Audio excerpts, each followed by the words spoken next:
We have been losing children. It's 24 years since we got engaged, but there is no child. 4 kids died at 2 years. I never suspected of anything till I saw my husband putting charms at their graves.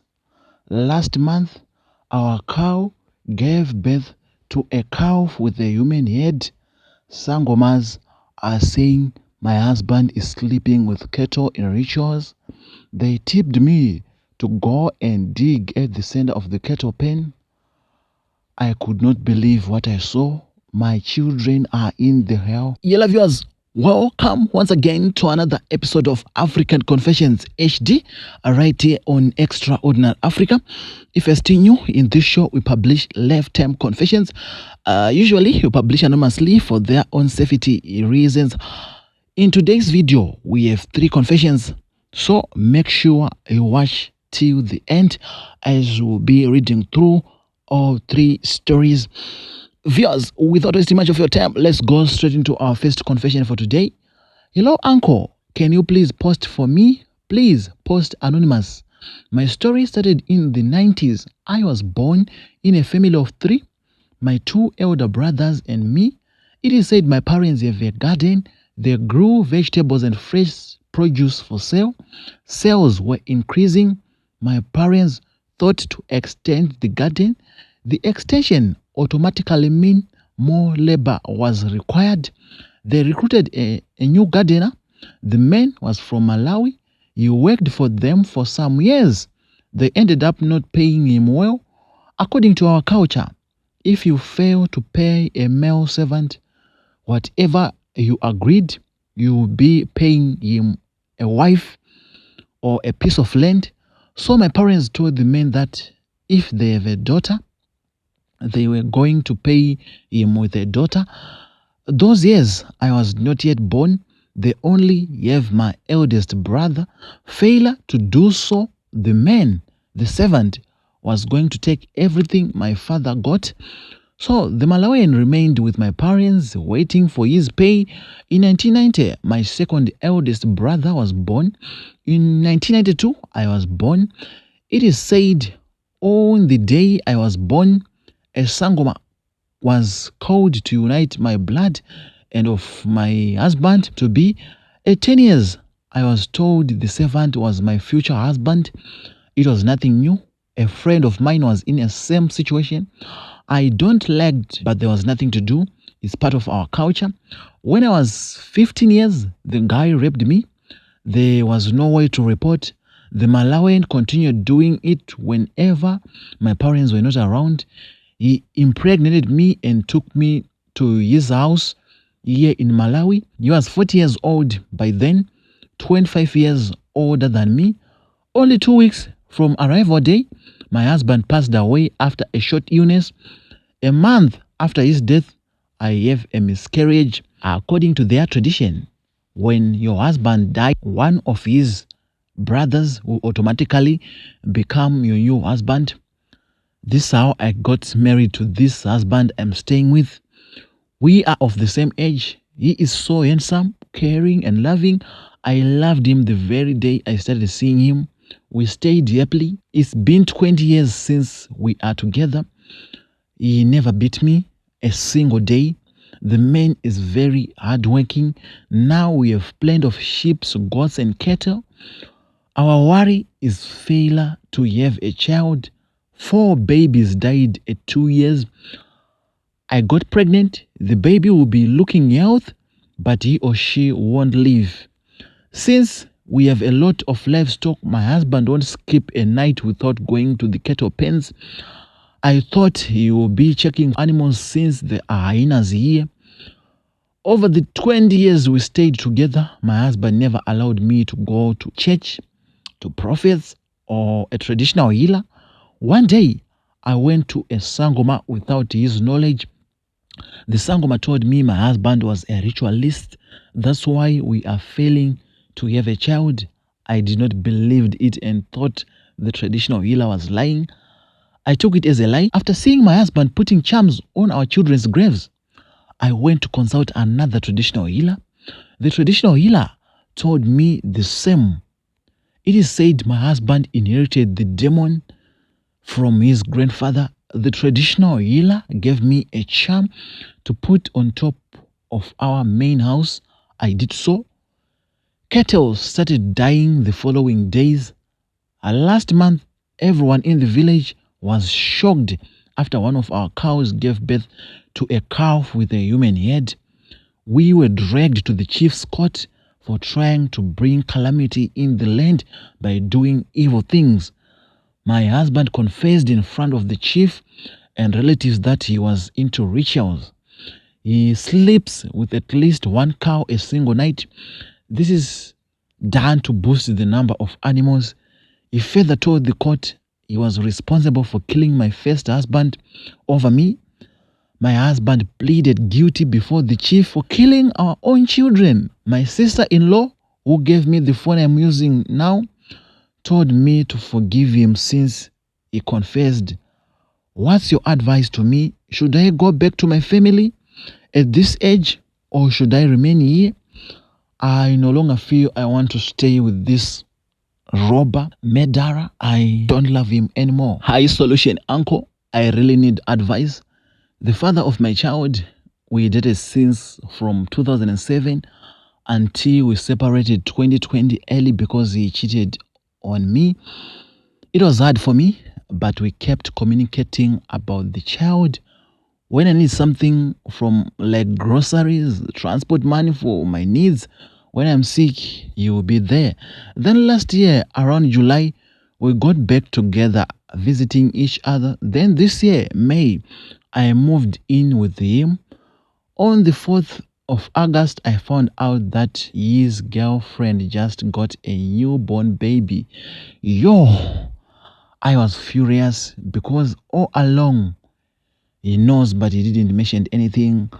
We fought about it until I decided to accept. Since from the day I accepted, we are fighting almost every day. When I asked him something, he snaps, fighting and shouting.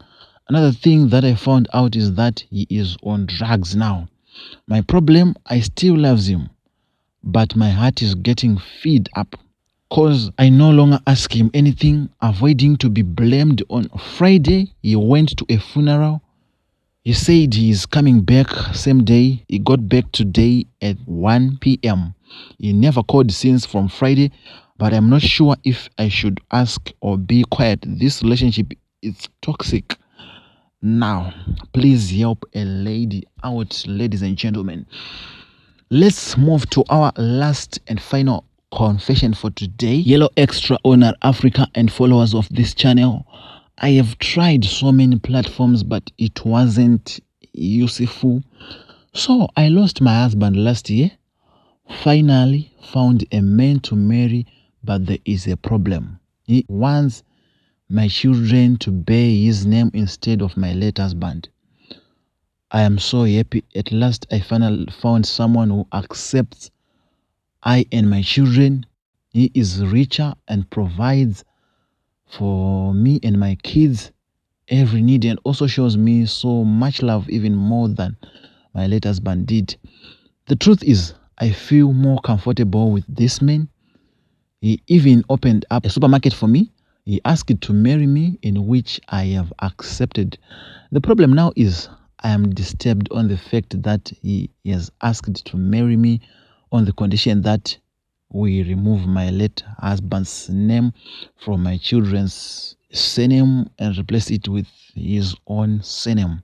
I have tried talking to him to wait so that I consult my people first, because my late husband, he had fully paid Labora, but he insists we shouldn't inform them, and that he has people in the government who can quickly switch the names without any delays or complications. Actually, I don't know what else to do because I am afraid to lose him.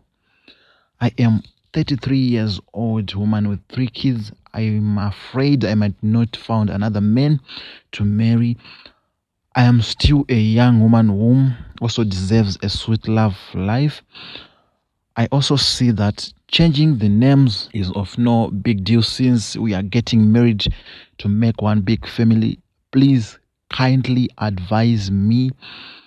What should I do? Yes, my sister. My sister. Comment section.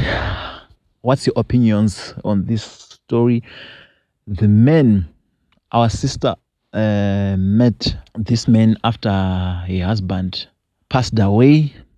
The new husband to be is saying, you want to marry our sister, but on one condition, that he should have permission to change surnames of children from the first marriage. My sister, I think, why conditions? Why harsh conditions like that? Is that love? Is that what you call love? I think love should not have such harsh conditions. The children, they should remain where they belong, because in long term, this might going to affect them. My sister, one day, we don't know what God planned for us. One day you might pass away. You don't know what will be happening to your children when you are no longer there. I think it's very good not to change their surnames in whatever condition. It's better not to be married again. Children are a blessing from God. Don't forget that, my sister. Don't forget that.